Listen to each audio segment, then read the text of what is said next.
മാലിന്യ കൂമ്പാരങ്ങൾ, കൈതച്ചക്ക കൃഷിയിടങ്ങൾ, കപ്പ കൃഷിയിടങ്ങൾ, നെൽവയലുകൾ, ചതുപ്പ് നിലങ്ങൾ എന്നിവ എലികൾക്ക് പെറ്റുപെരുകുവാൻ അനുകൂല സാഹചര്യങ്ങളാണ്.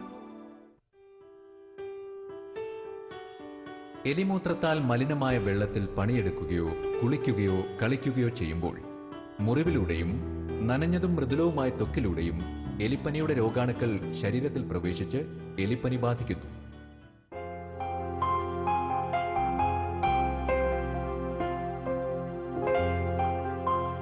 എലിപ്പനി നമ്മുടെ വിലപ്പെട്ട ജീവൻ അപഹരിച്ചേക്കാവുന്ന മാരകമായ രോഗമാണ്.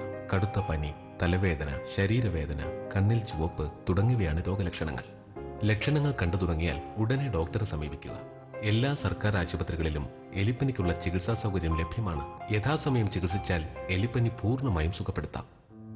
എലിമൂത്രത്താൽ മലിനമാക്കപ്പെട്ട വെള്ളത്തിലൂടെയും ഭക്ഷണത്തിലൂടെയുമാണ് ഈ രോഗം പകരുന്നത്. മൃദുലമായ ത്വക്കിലൂടെയും മുറിവുകളിലൂടെയും രോഗാണുക്കൾ ശരീരത്തിൽ പ്രവേശിക്കുന്നു.